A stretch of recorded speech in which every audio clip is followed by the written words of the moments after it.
Balance in the ecosystem and human impact, acid rain, deforestation, global warming, class 10th biology, chapter 7 man and his environment, lecture 7, total lecture 9. The balance in the ecosystem and human impact. The چې څومره living organism په environment کې اوسېږي نو دوی د environment نه خپل ضرورت پوره کوي، یعنی د environment نه food اخلي، water اخلي، gases ترې نه اخلي، temperature شو، light شو، او دا environment resources ورته دا provide کوي، یعنی water ورته مختلف water bodies دي، rivers شو، wells شو، پانډز شو، لیکس شو، هغه ورته پرووایډ کوي. دا شانته لایټ ورته سن پرووایډ کوي. فود ورته چې کوم دی نو پلانټس شو او پلانټس نه علاوه انیملز بل انیملز ته فود پرووایډ کوي. اوس د سپیشیز چې کوم موږ سره په ایکو سیستم کې اوسېږي نو د دې د ریسورسز چې کوم دی نو یو بل سره انټریکشن باندې انحصار ساتي، یا خو د دې ریسورسز د انوایرمنټ نه دي یا د دې ریسورسز د یو بل نه دي. یعنی د انوایرمنټ نه دی واټر اخلي، د انوایرمنټ نه دی ګیسز اخلي، د انوایرمنټ نه دی فود اخلي، دا شانته د پلانټس نه فود اخلي او دا یو انیمل د بل انیمل نه فود اخلي، یعنی هاربیور چې کوم دی نو کارنیور یې خوري. نو یا د ارګانیزم دی د انوایرمنټ باندې انټریکشن کوي یا د ارګانیزم یو بل سره انټریکشن کوي په مختلفو ریسورسز لحاظ سره. موږ سره په ایکو سیستم کې یو بیلنسډ برقرار پاتې کیږي، ځکه دا چې څومره ایلیمنټس یا د تمام نیوټرینټس دا د لیوینګ تھنګس ته راځي، نو د لیوینګ تھنګس د مرګ نه بعد چې کوم دی واپس یې کې دا نان لیوینګ تھنګس ته ځي. نو د نان لیوینګ تھنګس نه سیزونه لیوینګ تھنګس ته راځي، یعنی د واټر باډیز نه واټر لیوینګ تھنګ ته راځي. بیا چې کله انسان یا د تمام پلانټس وغیرہ مړ شي یا دی ایکسکریشن پروسیسو کې یا مختلف قسم ټرانسپایریشن پروسیسو کې نو هغه واټر واپس یې کې انوایرمنټ ته لاړ شي. نو د تمام سیزونه د نان لیوینګ تھنګ نه لیوینګ تھنګ ته راځي او د لیوینګ تھنګ نه واپس یې کې نان لیوینګ تھنګ ته ځي. دې ته بایو جیو کیمیکل سایکل ویل کېږي. او د هیومن چې کوم دی نو د انوایرمنټ کې چینجز راوستي دي د خپل ضرورت دپاره، او د دغې چینجز په وجه باندې موږ سره د انوایرمنټ د ایکو سیستم چې کوم د انوایرمنټ او د لیوینګ تھنګ بیلنس دی نو هغه خراب شوی دی. تر 19 سنچري پورې د انوایرمنټ کې چې کوم ریسورسز موجود وو د تمام انیملز لپاره یا د ارګانیزم لپاره نو هغه د ارګانیزم لپاره برابر وو یا د هغې د تعداد نه سیوا و هغه ریسورسز، او چې کله انسان پکې چینجز راوست او د انسان آبادي انتهایی سیوا شوه نو د هغې په وجه باندې دا ریسورسز اوس د انسان لپاره کم شوي دي. دا یوازې چې کوم دی نو موږ سره د ریسورسز د دې کریشن چې کوم دی نو هغه ډیګریډیشن یا د دې ډیپلیشن چې کوم دی، ډیپلیشن در اصل ویل کېږي کمی ته، هغه موږ سره کمی راغلی دی د انوایرمنټ په ریسورسز کې، ځکه د انسان د چینجز په وجه باندې پای کې پالوشن کاز شوی دی یا په انوایرمنټ کې ډیفورسټیشن کاز شوی دی. اوس د زیات پاپولیشن د سیوا کېدو د وجې نه او د اربنایزیشن د وجې نه، یعنی شهرونه جوړېدل او انډسټریالایزیشن در اصل ویل کېږي صنعتکارۍ ته فیکټرۍ وغیره جوړېدل، نو چې کوم اربنایزیشن علاقې دي یا انډسټریز دي د هغې نه مختلف قسم ته اوبه وځي او هغه اوبه چې کوم دی زموږ سیوریج ته راځي او د سیوریج سیسټم نه هغه ځي پاکو اوبو ته. نو هغه پاکې اوبه چې کوم دی نو موږ سره پالوټډ شي. پالوټډ یا پالوشن د هر هغه تمام مالیکول چې هغه موږ سره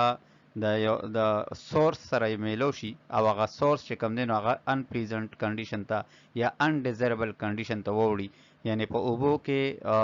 شګه یا په اوبو کې چې کوم دی نور مختلف قسم ته کیمیکل ملاوېدل چې د هغې په وجه باندې اوبه د استعمال نه وځي، نو دې پروسس ته ویل کېږي پالوشن. نو د دې فیکټرۍ نه او د مختلف قسم ته چې کوم اربن علاقې دي د هغې نه اوبه وځي او هغه ګنده اوبه چې کوم دی پاکو اوبو سره میلو شي، بیا هغه پاکې اوبه خلک استعمالولی نه شي. بل ګلوبل اینډ ریجنل انوایرمنټل پرابلمس. لومبی چې کوم موږ سره ګلوبل پرابلم دی نو هغه اوور پاپولیشن دی. اوور پاپولیشن چې کوم دی د انوایرمنټ لپاره انتهایی خطرناک دی، پاپولیشن کنټرول چې کوم دی دا د وخت ضرورت دی او دا اوور پاپولیشن د وجې نه موږ سره دا چې کومه بارډن دی یا سټیبلایزز کېدل دي د ریسورسز کې لکه اوبه شوې لایټ شو ټمپریچر شو ګیسز شو نو چې څومره زیات پاپولیشن سیوا کېږي نو دومره موږ سره فوډ واټر او نور تمام ریسورسز د انوایرمنټ کمیږي د دې د وجې نه موږ سره چې کوم دی نو دغه راځي قحط راځي انسیډنس اف پیمین در اصل قحط ته ویل کېږي او د دې په وجه باندې موږ سره په ایکوسیستم کې چې کوم الریډي سټریس موجود وي سټریس هغه کنډیشن وي چې پای کې موږ سره د ایکوسیستم یو سورس کمیدو والا دی یعنی اوبه کمیدو والا دی یا ټمپریچر کې سیواوالی راتللی یا لایټ چې کوم دی نو کم پرېوتلی د سن نه یا نور مختلف قسم ته کم چې موږ سره ریسورس کې کمی راشي نو دې کنډیشن ته ویل کېږي سټریسډ ایکوسیستم موږ سره دا چې کوم کرنټ او فیوچر جنریشن دی نو دا ایجوکیټ کول غواړي چې د هغې په وجه باندې موږ سره دا اوور پاپولیشن ونه شي او داسې چانسز چې کوم دی خلکو ته میلو شي چې هغې ښه سروایول وکړي شي او هغې ته ښې نوکری میلو شي چې اوور پاپولیشن کله سټاپ شي اوس دا چې کوم اوور پاپولیشن دی نو د هغې په وجه باندې موږ سره د فوډ پروډکشن سیوا کول پکار دي او د هغې په وجه باندې اګریکلچر شو د هغې ریزلټ چې کوم دی نو سیوا کول پکار دي او اګریکلچر چې کوم موږ سره د هغې باندې کوم اثر پرې وځي د اوور پاپولیشن د وجې نه نو زیاتتر ځمکې خلک چې کوم دی نو هغه د زراعت په ځای باندې ختمې کړې او په هغې باندې خلکو اوسېدل شروع کړو یعنې کورونه پرې جوړ کړل دویم چې کوم دی موږ سره د کوم اګریکلچر دی هغې ته چې کوم اوبه میلاوېدې په کینالز یا وغیره په ذریعې سره نو په هغې کې د واټر لاجینګ وشو په هغې کې خاورې او اوبه پکې چې کوم دی مکس شو او هغه لښتي هغه چې کوم کینالز چې هغه پټو ته به اوبه وړې هغه بند شو د زیات فرټیلایزر د استعمال په وجه باندې موږ سره د ځمکه کې دننه کمې اوبه دي یا د ځمکې د سرفیس د پاسه چې کمې اوبه موجود دي نو هغه هم پالوټډ شوې د اوور یوز پیسټیسایډ په وجه باندې پیسټ هر هغه ارګزم ته ویل کېږي چې هغه د انسان په ریسورس باندې انسان سره مقابله کوي یعنی غنم دانې دا د انسان خوراک دی چې دې کې سپږی وشي نو دا سپږی در اصل د انسان د خوراک والا دانې ختمي نو دې ته ویل کېږي پیسټ او د دغه پیسټ خلاف چې کوم سپری وغیره استعمالیږي نو هغې ته ویل کېږي پیسټیسایډز بل هربیسایډز دا مختلف قسم ته داسې پلانټ چې په هغې کې ووډ نه وي لرګې پکې نه وي بلکې بغیر ووډ نه باندې مشتمل وي یعنی شوتل شو یا نور مختلف قسم ته ګیاګانې شوي نو دې اټول ته ویل کېږي هربس او د هربس خلاف چې کوم مختلف قسم د کیمیکل استعمالیږي چې هغه ګیاګانې د فصل وغیره نه ختمیږي نو هغه تمام سپریګانو ته ویل کېږي هربیسایډز نو د پیسټیسایډ او هربیسایډ د اوور یوز په وجه باندې موږ سره اوبه چې کوم دی نو هغه پالوټډ شوې او ایکواټیک لایف د هغې په وجه باندې ډسټرب شو فورست چې کوم دی نو موږ سره دا ډسټرایډ شو او هغه چې کوم دی نو موږ سره کلټیویشن ته هغه خلکو ځمکې راوستې بل دا چې کوم کلیرینګ لینډ او اګریکلچر والا نو هغې په وجه باندې یعنې ځمکو نه دغه لر کړه ځنګلات نو هغه ځمکې چې کله باران راځي نو د هغې نه خاورې وړي دې پروسس ته سایل ایروجن وایي د زیات اریګیشن په وجه باندې موږ سره د ځمکې چې کوم پاس تحت دی چې هغې ته سایل وایي او هغه سایل د 2 ورته 10 انچو پورې دی او په هغې کې پلانټ چې کوم دی نو هغه جرمینیشن پروسس کوي نو هغه ټاپ سایل چې کوم فرټایل حصه هغه د اوبو سره چې کوم دی نو وبهیږي او ختم شي سایل ایروجن په وجه باندې موږ سره سلټینګ پروسس کیږي سلټینګ دا هغه پروسس دی چې په هغې کې چې کوم دی نو د کومې خاورې باران سره لاړې شي نو هغه په لښتو کې یا په ډیم کې چې کوم دی نو پاتې شي او ډیم ډک کي او لښتي هم ورسره ډک شي او لښتي یا ډیم بند شي دې خبر ته سلټینګ ویل کېږي بل اربنایزیشن د خلک چې کوم دی نو موږ سره د عام کلو نه ښاریې ته تلل او ښاریه آبادول دې پروسس ته اربنایزیشن وایي د اربنایزیشن پروسس موږ سره د انډسټریالایزیشن پروسس نه بعد شروع شوی دی چې کله صنعتکاري راغلې ده یعنی انډسټریز راغلي فیکټرۍ راغلي دي دا 200 سال مخکې شروع شوی دی زیاتتر خلک چې کوم دی نو د عام کلو نه هغې شفټینګ وکړو ښاریې ته دا دې لپاره چې هغې په فیکټرۍ کې کار کولو نو د هغې لپاره چې کوم دی نو هلته مقیم شو په هیومینټي چې کوم 2/3 آبادی ده ناغه په 2030 کې چې کوم دی نو په اربن حالت ته به اوړېدلی وي. اربنایزیشن چې کوم دی نو موږ سره زیاتره په کوم برادمو کې شوي دي، نو یو په ایشیا کې، یو په افریقا کې، او بل په لیټن امریکا کې. او چې کوم سټیز کې پای کې پیپل زیات کنسنټریټډ شوي، یعنی تعداد انتهایی سیوا شوی دی، نو د هغې په وجه باندې د هغې ټریټري د آبادۍ چې کومه علاقه ده هغه سیوا شوي ده. نو ګورنمنټ او نور چې کوم مختلف قسم ته سرویسز دي نو هغه ورته بیا پرووایډ شوي دي، چې پای کې اوبه دي، الکتریسټي ده، ترانسپورټیشن دی، او دکانونه دي، اسکولونه دي، او نور مختلف قسم د سہولیات چې کوم دي نو هغه ورته پرووایډ شوي دي. په پاکستان کې چې کوم موږ سره کرنٹ خلک کم په اربن کې اوسېږي، حاریه کې نو هغه 37% دی. د خیبر پښتونخوا تقریبا 18.6% خلک دا په حاریه کې اوسېږي. نو د خیبر پښتونخوا چې کوم دی نو آبادي دا 3.5 کروڑه ده. دا شانتي د پاټا چې کوم ریجن دی نو پای کې په اربن ایریا کې 2.8% خلک اوسېږي. سټیز چې کوم دی دا موږ سره د اکنامک گروث لپاره بنیادی ځایونه دي. په دې کې ټیکنالوژي هم ایڈوانس شوې ده، او په دې کې چې کوم دی نو خلکو ته د خوشحالۍ لپاره مختلف قسم ته جابز او نور مختلف قسم ته اټریکټیز کنډیشن موجود دي. د دې د آبادی د انتهایی سیوا کېدو په وجه باندې په خلکو کې چې کوم دی نو وایلنس راغلی دی، تشدد. دویم خلکو کې چې کوم دی نو غربت دی، خلک ډیر زیات پر هجوم دي، زیات مقدار کې په یو ځای باندې اوسېږي، او د دې په وجه باندې هیلث پرابلمز کنډیشن او ورسره پالوشن جوړ شوی دی. اربن چې کوم زیات ایکسپنشن کیږي نو د هغې په وجه باندې د وایلډ لایف چې کوم هیبیټیټ دی هغه ختم شو، او د هغې په وجه باندې وایلډ انیمل چې کوم دی د هغې کوم د اوسېدو ځایونه دي نو هغه ډسټرای شو. اوس چې کوم زیاتر انیملز دي چې هغه مایس دی یا کاکروچز دي یا سکویرلز چې کوم دی نو دا اډاپټ شوي دي د سټي لایف مطابق. او دې کې چې کوم دی نو موږ سره په سټي کې خوراک او ټمپریچر چې کوم دی نو دا سیوا وي. بل دی ډیفورسټیشن. ډیفورسټیشن دا هغه کنډیشن دی چې پای کې خلک په زیات مقدار کې چې کوم دی نو پلانټس ټریز چې کوم دی نو هغه ختم کی، او د ټریز دغه ان پلانینګ یوز چې کوم دی نو دې ته کېږي ډیفورسټیشن، یعنی ځنګل نه ونې واخل، دې خبر ته ډیفورسټیشن ویل کېږي. فورسټ چې کوم دی دا موږ سره انتهایی اهم دولت دی، او زموږ د زندګۍ لپاره انحصار زیاتر په ځنګلاتو باندې دی. دا موږ سره نیچرل فیکټریز دي چې هغه موږ ته اکسیجن پیدا کوي، او فورسټ چې کوم دی نو موږ ته په ځمکه باندې شینوالی پرووایډ کوي، او د هغې په وجه باندې وایلډ لایف شو یا پیول شو، ټمبر شو، لرګي وغیره چې کوم فرنیچر کې استعمالیږي، یا دې نه چې کوم دی نو خلک ریکریشن دپاره هم ځي، تفریح دپاره هم خلک ځنګلات ته ځي. دا موږ سره سیلابونه شو یا نور مختلف قسم ته چې کوم دغه حالت دي، باران کې چې کوم دی نو زیات ایکسیسیو اوبه راتل نو هغه دا کنټرول کوي. بل دا چې کوم ډیفورسټیشن دی دا موږ سره د کم خبر د وجې نه کېږي. یو اربنایزیشن دی چې خلک د ښاري آباد کېدو په وجه باندې ښاري دپاره چې کوم روډونه وباسي، کورونه جوړوي، نو د هغې دپاره ځنګلات یې ووهل، او زیات تر ځمکه چې کوم دی نو دا د فصل لپاره پکار د کلټیویشن فصل ته ویل کېږي، نو د هغې دپاره هم خلکو ځنګلات یې ختم کړو، ځمکې فصل ته راواړولې،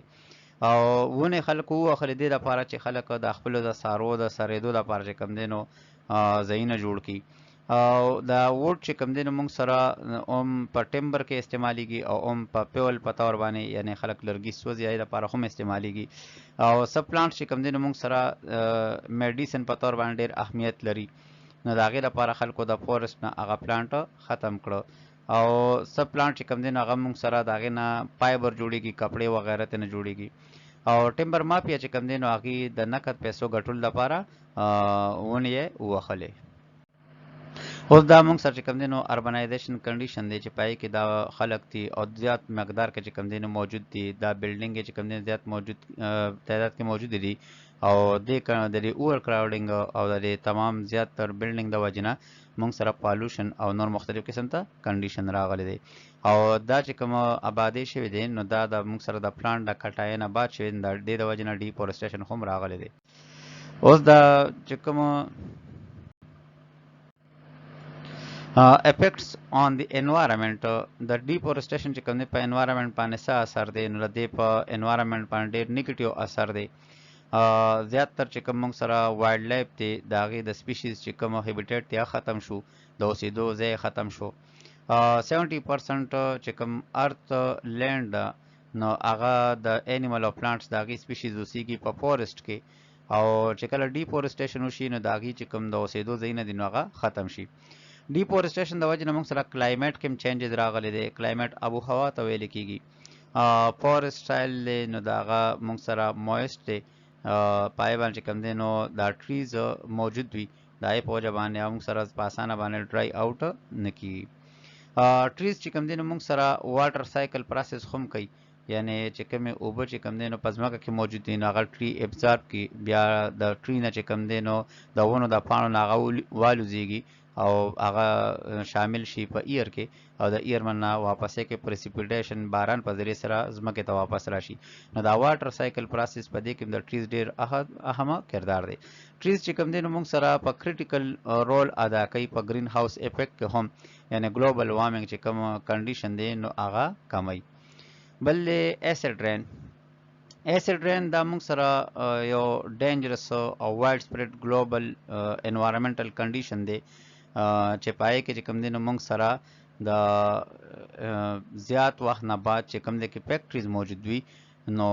باران کېږي نو په هغه باران کې چې کوم دی نو واټر مالیکول د نور مالیکول سره یوځای شي او هغه باران چې کوم دی نو هغه مشتمل وي په سالوشن باندې چې پای کې زیاتر پی چې کوم دی نو هغه اسیډیک وي نو دا یې کنډیشن ته ویل کېږي از نون ایز ایسډ رین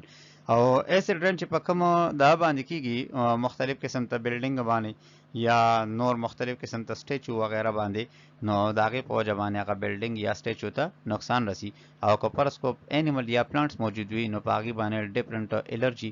یا د هغې د باډي چې کوم ایروجن پروسس دی نو هغه موږ سره د ایسډ رین د وجې نه کېږي په دې ډایګرام کې دا ښودلی دي چې موږ سره کله فیکټریز وي او فیکټریز نه دا NO2 چې کوم دی نو دا الوزي او دغه شانتې دا SO2 ترې نه الوزي نو دا موږ سره بره په وریځو کې چې کوم دی نو کوم H2O دی هغې سره یوځای شي او دا د چا د وجې نه د سن لایټ د شعاګانو د وجې نه نو د هغې په وجه باندې چې کله بیا باران کېږي نو هغه باران څاڅکو کې چې کوم دی نو HNO3 او ورسره چې کوم دی نو H2SO4 یعنی ایسډ پکې موجود وي او دغه باران ته چې کوم دی دراصل ویل کېږي ایسډ رین نو ایسډ رین دا موږ سره هغه کنډیشن کې کېږي چې کله موږ سره په یو علاقه کې فیکټریز موجود وي او دویمه خبره دا ده چې په هغه علاقه کې چې کوم دی نو باران د ډېره مودې نه بعد وشي نو د هغې په وجه باندې موږ سره هغه باران چې کوم ډېره مودې نه بعد کېږي په لومړي ځل باندې نو هغې ته دراصل ایسډ رین وایي دا موږ سره د افیکټس اف ایسډ رین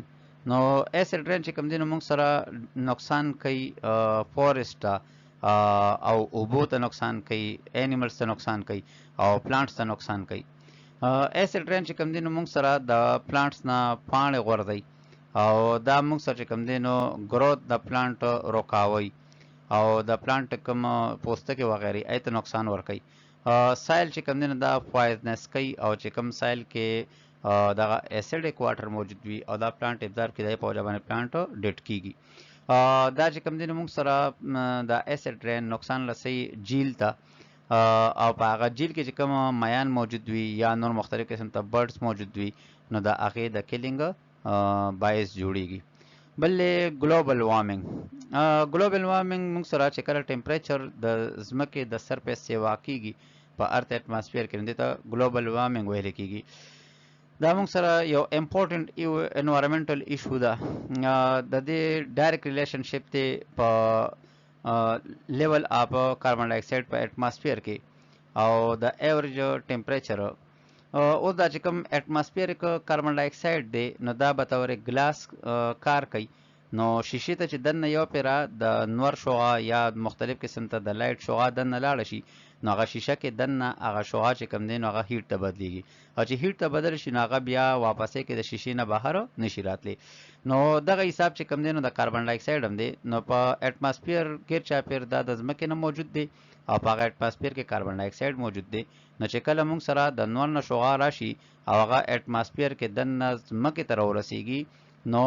هغه شعاع چې کله ځمکې سره ټکرو شي نو هغه هیټ ته بدل شي نو بیا د دې ځمکې نه ګیر چاپیرو اټماسفیر کې کاربن ډای اکساید دی نو هغه کاربن ډای اکساید واپسې کې هیټ چې کوم دی نو د ځمکې نه بهر نه پرېږدي نو دا په وجه باندې موږ سره ټمپریچر انکریز کیږي او دې کنډیشن ته کیږي از نون ایز ا ګلوبل وارمنګ اوس ساينټیسټ وایي چې دا ګلوبل وارمنګ موږ سره د گرین هاوس افیکټ د وجه نه کیږي او هغه کې چې کوم دی نو موږ سره ټمپریچر هر کال د 1.5 نه والا 4.5 پورې سیوا کیږي او چې څومره ټمپریچر سیوا کیږي نو د دې په وجه باندې چې کوم آیس کیپس موجود دي یا ګلیشیر موجود دي یعنی اوبه چې کوم دي نو موږ سره په سالډ فارم کې د آیس په شکل کې موجود دي نو هغه میلټ کیږي او د هغې د میلټ کېدو په وجه باندې ویلي کیږي د اوبو حالت ته بدلیږي او نو په کم عام ځمکې دي نو په هغې کې فلډینګ راځي په هغې کې چې کوم دي سیلابونه وغیره راځي ټمپریچر او دې سره چې کوم رین فال دی نو د هغې ډسټریبیوشن چینج کیږي ګلوبل وارمنګ چې کوم دی نو موږ سره د کوم اوزون مالیکول چې په دغه کې موجود دی اټماسفیر کې نو اوزون لیر د هغې د کمې د وجې نه موږ سره چې کوم های انرژي والا ریډیشن دی نو هغه د نور نه ځمکې ته راځي او هغه ریډیشن بیا هیټ ته بدلیږي او واپسې کې د اټماسفیر نه بهر نشي وتلی نو د ارث ټمپریچر سیوا کیږي نو موږ سره ګلوبل وارمنګ دویم د موږ سره د اوزون لیر د ډپلیشن د وجې نه کیږي په دې ډایاګرام کې دا اټماسفیر ورکړی دی او د اټماسفیر نه علاوه دا ارث دی او چې کله د نور نه شعاع راشي نو هغه د سن لایټ په شکل کې راځي چې ځمکې سره ټکرو شي نو هغه موږ سره بدل شي هیټ ته او هغه هیټ چې کوم دی نو موږ سره د دې ارث سرفیس باندې کوم اټماسفیر موجود دی او پای کې کاربن ډای اکساید دی CH4 دی NO2 ایټسټرا دی نو دا ګیسز واپسې کې هغه د نور شعاع چې کوم دی بهر ته نه پرېږدي بلکې هغه د ارث د سرفیس د پاسه سټور کی او هغه هیټ چې کوم دی د ارث سرفیس باندې پاتې شي نو هغه کنډیشن چې یو پیره د نور نه شعاع دننه اټماسفیر کې راله ځمکې ته او واپس نشي تللی نو دې خبرې ته ویل کېږي از نون ایز ا ګرین هاوس افیکټ او چې کوم ګیسز دا اکټیویټي پرفارم کوي نو هغه تمام ګیسز ته ویل کېږي ګرین هاوس ګیسز او د ګرین هاوسز ګیسز په وجه باندې موږ سره د ارث ټمپریچر چې کوم دی نو هر کال سیوا کیږي او دې کنډیشن ته ویل کېږي از نون ایز ګلوبل وارمنګ